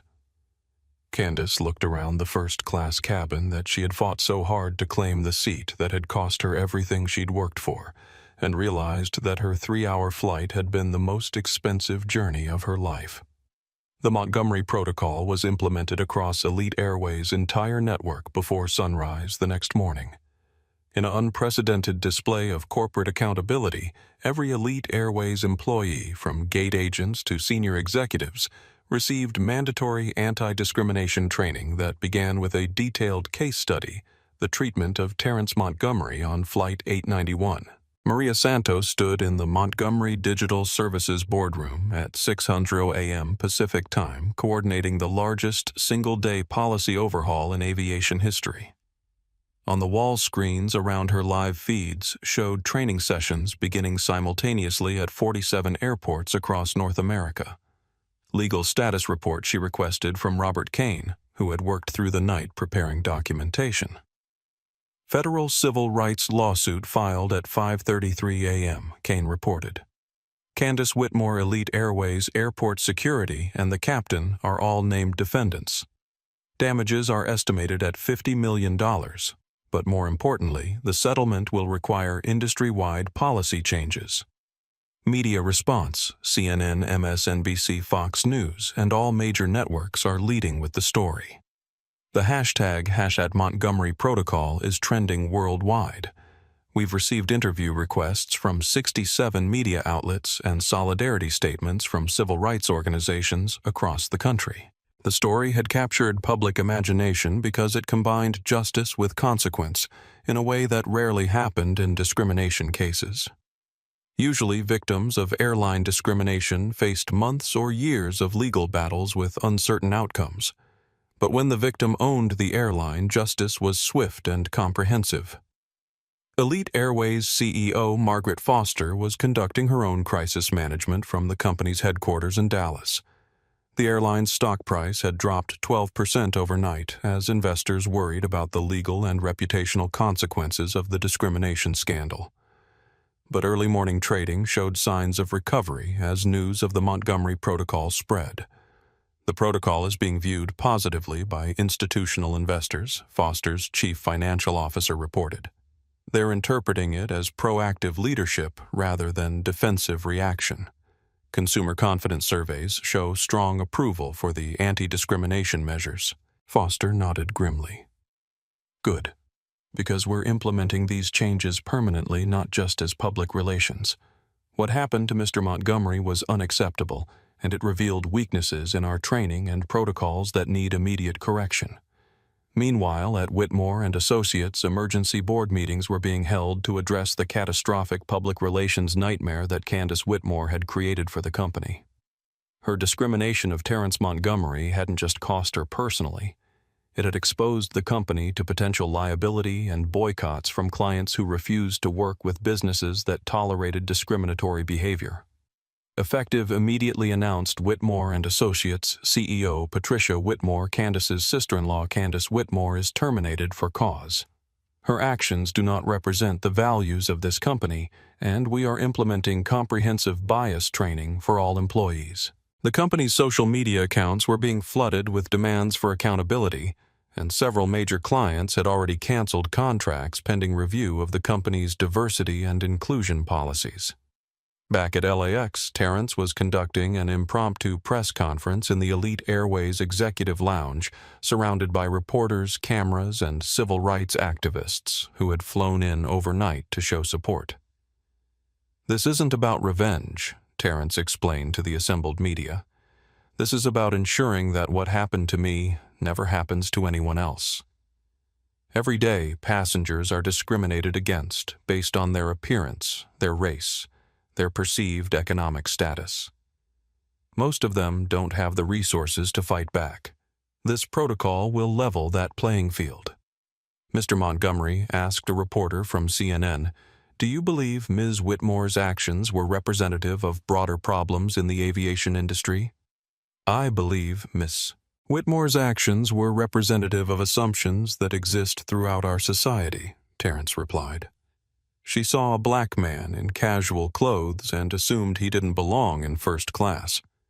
That assumption led to false accusations, public humiliation, and civil rights violations. Those assumptions exist everywhere, not just in airports. What message do you have for other passengers who might experience similar discrimination?" Terrence pulled out his phone and showed the room Emma's latest message. "Daddy, Mrs. Peterson showed our whole class the news about you. She said you're making airplanes fair for everyone." "I'm proud of you. My message," Terrence said, "is that dignity is not negotiable. No one should accept discrimination because it's easier than fighting back. And starting today, no one has to fight back alone. The Montgomery Foundation will provide legal representation and support for anyone who experiences discrimination while traveling. At 8:47 p.m. Pacific Time, Terrence Montgomery finally walked into the gymnasium at Emma's elementary school in Westwood. The science fair had officially ended 47 minutes earlier, but Mrs. Peterson and a small group of parents and students had waited specifically to see his arrival. Emma spotted him from across the room and ran toward him with the kind of joy that makes everything else disappear. "Daddy, you made it. I knew you would come." Terrence knelt down and hugged his daughter, feeling the weight of the day's events shift into perspective. Fighting discrimination was important, creating lasting change was necessary, but being present for his little girl's excitement about her volcano project was what mattered most. "I'm sorry I missed your presentation, sweetheart," he said softly. "But I heard you got 3rd place. I'm so proud of you." "It's okay, Daddy. Mrs. Peterson told everyone about what happened on your airplane. She said you were being brave like the people in our history books. Are you famous now?"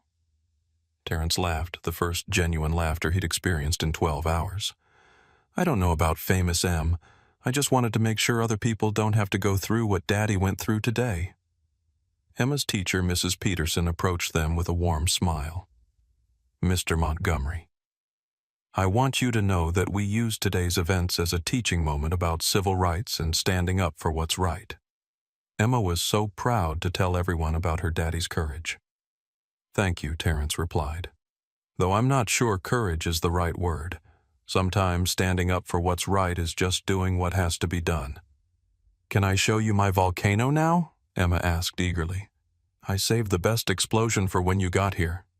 For the next 30 minutes, Terrence forgot about lawsuits and protocols and policy changes. He watched his daughter demonstrate her science project, listened to her explain the chemical reactions that created the eruption, and marveled at her creativity and intelligence. Other parents approached throughout the evening, some to express support for his actions, others to share their own experiences with discrimination while traveling. Each conversation reinforced his understanding that what had happened to him was part of a much larger pattern of bias and assumption that needed to be addressed. Mr. Montgomery said Janet Torres Michael's mother, "I want to thank you for how you handled this situation. My son has been following the story all day, and he's learned more about dignity and justice from watching you than from any textbook." "Your son showed real courage today," Terrence replied. "His documentation of what happened helped ensure that there was accountability. He should be proud of his journalism instincts."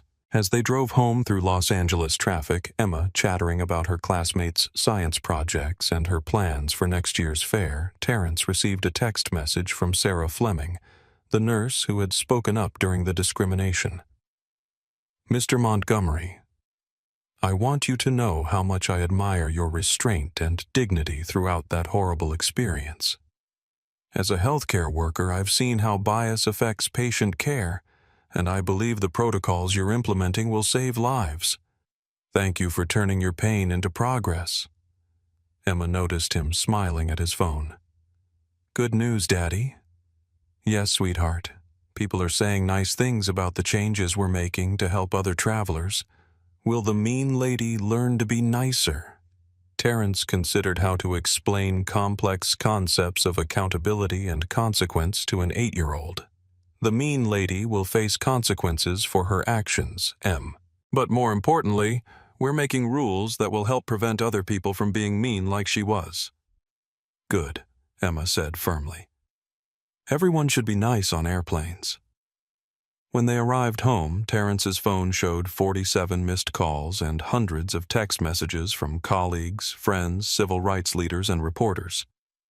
But before returning any of them, he sat with Emma on their living room couch and watched her volcano video 3 times in a row. "Daddy," Emma said as she curled up next to him, "were you scared today when the mean lady was being mean?" "A little bit," Terrence admitted. "But I remembered something Grandma used to tell me. The Lord will fight for you. You need only to be still." So I stayed calm and let the truth speak for itself. And it worked. It worked, sweetheart.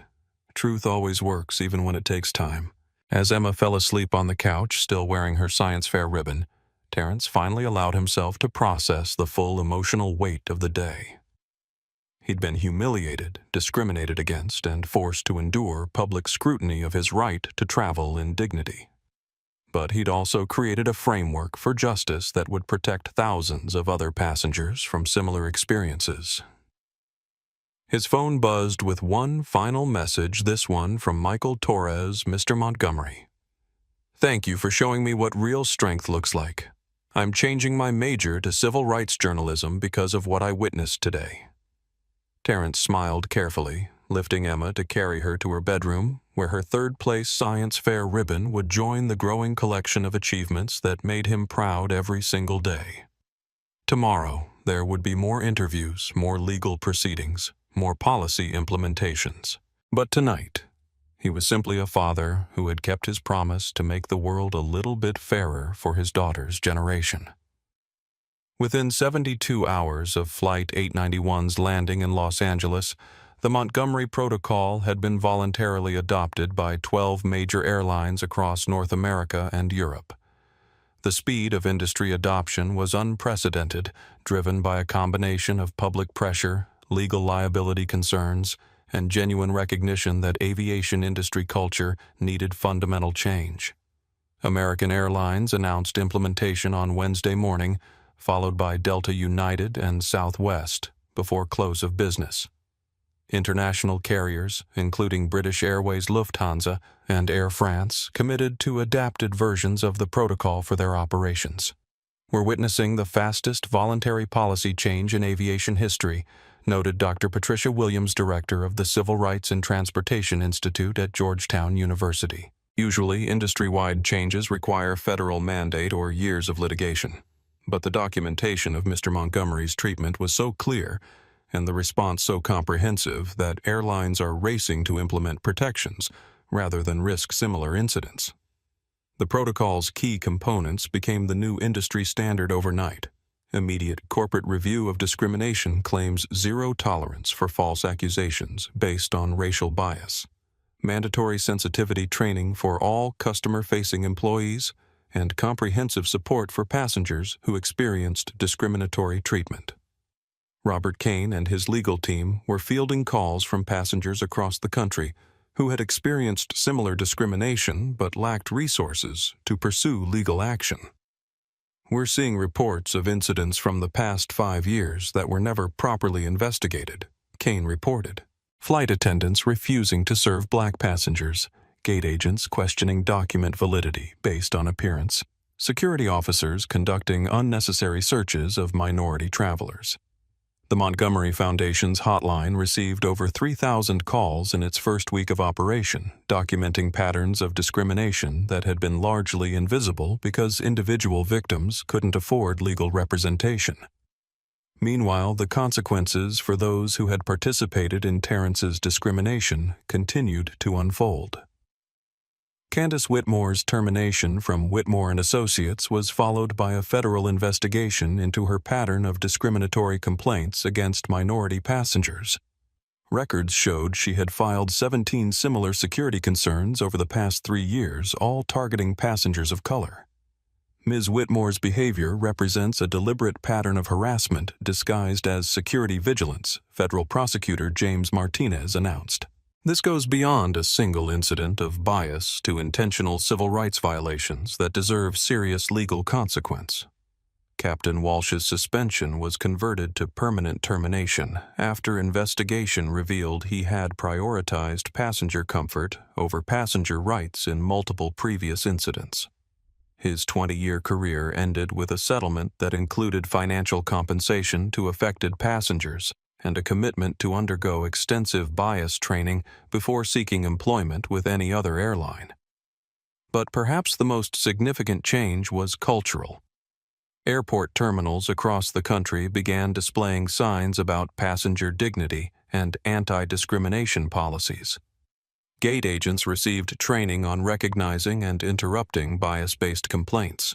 Flight crews were taught to distinguish between legitimate security concerns and harassment disguised as vigilance. Michael Torres, the college journalism student whose live stream had documented the entire incident, was offered internships at CNN, MSNBC, and The Washington Post.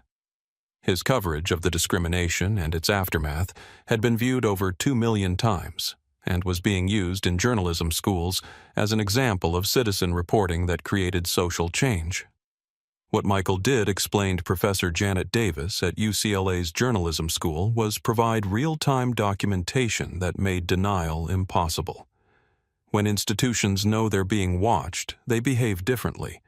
When bad behavior is immediately broadcast to thousands of viewers, consequences become inevitable. Sarah Fleming. The nurse who had spoken up during the incident was invited to join the Montgomery Foundation's advisory board, helping to develop protocols for bystander intervention in discrimination situations. Most people want to do the right thing, she explained. They just need frameworks for how to safely and effectively interrupt bias when they witness it. The ripple effects extended beyond aviation into other industries.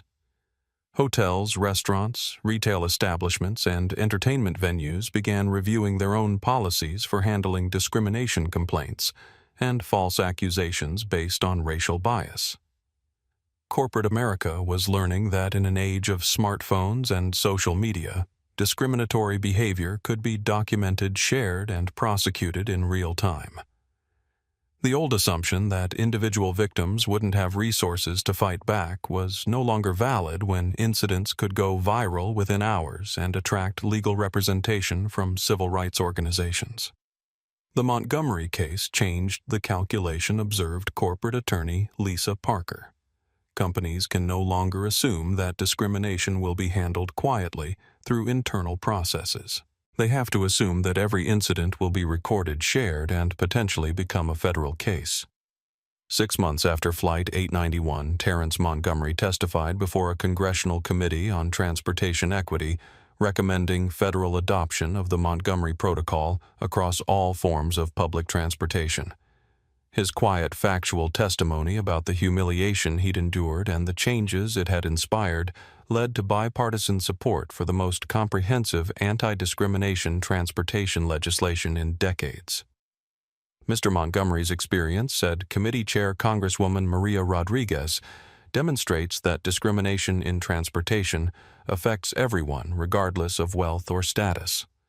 If a billionaire who owns an airline can be subjected to humiliation and bias, imagine what ordinary passengers experience every day. The legislation known as the Transportation Dignity Act passed both houses of Congress with overwhelming support and was signed into law 8 months after Candace Whitmore had first demanded that a black man in casual clothes prove he belonged in first class. Sometimes the most important changes begin with a single person's decision to endure injustice long enough to document it completely, ensuring that the truth becomes undeniable and the consequences become inevitable. 1 year later, Emma Montgomery stood at Gate B-17 at Atlanta's Hartsfield-Jackson Airport, wearing a tiny aviation pin on her sweater and carrying a folder full of her science fair project photos. She was 9 years old now, taller, more confident, and completely unaware that the gate where she stood with her father had become a landmark in civil rights history. "Daddy, why do people keep taking pictures of this gate?" she asked, noticing the steady stream of travelers who paused to photograph the plaque that had been installed 6 months earlier. This gate commemorates Flight 891, where the Montgomery Protocol began ensuring dignity in travel for all passengers. Because sometimes important changes start in ordinary places, Terrence replied, watching Elite Airways ground crews prepare aircraft with visible diversity training certifications on their uniforms. This is where we learned that standing up for what's right can change how everyone is treated. They were traveling to Washington, D.C., where Emma would present her volcano project to the Smithsonian's Young Scientists program, an opportunity that had emerged from the media attention surrounding her father's discrimination case. What had begun as a disappointing missed science fair had evolved into national recognition for her creativity and scientific thinking. "Mr. Montgomery," a familiar voice called across the gate area. Michael Torres, now a sophomore at UCLA with a full scholarship from the Montgomery Foundation, approached with a camera crew from CNN, where he was completing a summer internship. Michael Terrence smiled, shaking hands with the young man whose live stream had changed everything. "How's the journalism program?" "Incredible, sir. And I wanted you to know that the documentary about Flight 891 premiered last night. It's already being used in civil rights courses at 12 universities." Emma looked up at the college student with curiosity. "Are you the one who took the video that helped my daddy?" "Yes, I am," Michael replied, kneeling down to her level. "Your daddy taught me that sometimes the most important thing you can do is document the truth, even when it's uncomfortable to watch. He taught me that quiet voices are stronger than loud voices," Emma said proudly. As they boarded the aircraft, Emma noticed immediately that something was different from airlines she remembered from before her father's incident. The flight attendants greeted every passenger individually, making eye contact using names when possible. Gate agents wore pins indicating completion of bias recognition training. Security personnel operated under protocols that required documentation and review for any passenger search. Most significantly, Seat 3A on every Elite Airways aircraft now carried a small placard reserved for Montgomery Protocol beneficiary. Dignity in Travel for All. Today's beneficiary was Marcus Williams, a 17-year-old from inner-city Detroit who was flying to MIT for an engineering scholarship interview. He sat in first class wearing his best clothes, still slightly overwhelmed by the experience, but carried forward by the knowledge that his presence was intended and welcome. "Mr. Williams," Terrence said, introducing himself as they settled into adjacent seats. "How are you feeling about your MIT interview?" "Nervous but excited, sir. I never imagined I'd get this opportunity. The Montgomery Foundation scholarship changed everything for my family." Emma leaned across the aisle. "My daddy says MIT is where smart people go to make things that help the world." "Are you going to make things that help the world?" Marcus grinned. "I hope so. I want to design infrastructure for communities that have been overlooked. Clean water systems, efficient energy grids, things that make life better for people who haven't had access to good technology." As the aircraft prepared for takeoff, Captain Rodriguez made an announcement that had become standard on Elite Airways flights. "Ladies and gentlemen, Elite Airways is proud to maintain the Montgomery Protocol, ensuring every passenger is treated with dignity and respect. We thank you for flying with an airline committed to equality and justice." Emma looked out the window as Atlanta disappeared below them, then turned to her father. "Daddy, do you think the mean lady from that day ever learned to be nicer?" Terrence considered the question carefully. Candace Whitmore had served 6 months in federal prison for civil rights violations and was now working for minimum wage at a non-profit organization focused on racial reconciliation. Her social media presence had been permanently destroyed. Her career in aviation consulting permanently ended. "I think she's learning, sweetheart. Sometimes people have to face consequences before they understand why their actions were wrong." "But you're not mad at her anymore." "No, Em. Being mad doesn't change anything. Working to make sure other people don't get treated the way she treated me, that changes everything." As Flight 891's anniversary approached, Terrence Montgomery found himself reflecting on how a 3-hour flight delay had transformed not just airline industry policies, but his understanding of how change actually happens in America. The incident that began with humiliation had become a case study in justice taught in law schools, business schools, and civil rights programs across the country. Mr. Montgomery asked Dr. Sarah Chen during a Harvard Business School lecture via video conference, "What would you tell other leaders about turning personal adversity into institutional change?" Terrence paused, thinking about Emma's volcano project and how small reactions could create powerful explosions when conditions were right. "I think the key insight is that individual injustice often reveals broader patterns that need to be addressed. When I was discriminated against on Flight 891, My choice was to focus on my personal comfort or to document the assumptions and biases that allow discrimination to flourish. But you had unique resources and power to respond. What about ordinary passengers who don't own airlines? That's exactly why the Montgomery Foundation was created, Terrence replied. No one should have to fight discrimination alone, and no one should accept bias because they lack resources to challenge it. The protocols we've implemented ensure that every passenger has access to immediate support and legal representation. His phone buzzed with a message from Emma, who was at school. Daddy, my teacher said to ask you, what's the most important thing kids should know about standing up for what's right? Terrence smiled, typing back. Tell your teacher that kids should know their voices matter even when they're quiet, especially when they're quiet. And they should never be afraid to document the truth even when adults around them are behaving badly. The truth was that Emma's question had become the central message of the Montgomery Foundation's youth education programs. Children who witnessed discrimination were being taught that their phones could be instruments of justice, that their willingness to record and report bias could protect other people from humiliation. We've trained over 40,000 young people in bystander intervention techniques, reported Foundation Director Maria Santos during a quarterly review meeting. They're learning to safely document discrimination, contact our hotline immediately, and provide witness testimony when needed. The program's success was measured not just in reported incidents, but in prevented ones. Airlines, hotels, restaurants, and retail establishments had dramatically reduced discriminatory behavior because they knew young customers were trained to recognize and document bias. The most interesting development, noted Dr. Patricia Williams from Georgetown, is how the threat of immediate documentation has changed institutional behavior proactively. Companies are training employees better because they know bad behavior will be recorded and shared within hours. Perhaps more importantly, the cultural conversation about discrimination had shifted. The old assumption that bias was subtle, hard to prove, or limited to extreme cases had been replaced by understanding that discrimination was often blatant, easily documented, and surprisingly common. Michael Torres's original live stream had been viewed over 10 million times and translated into 12 languages.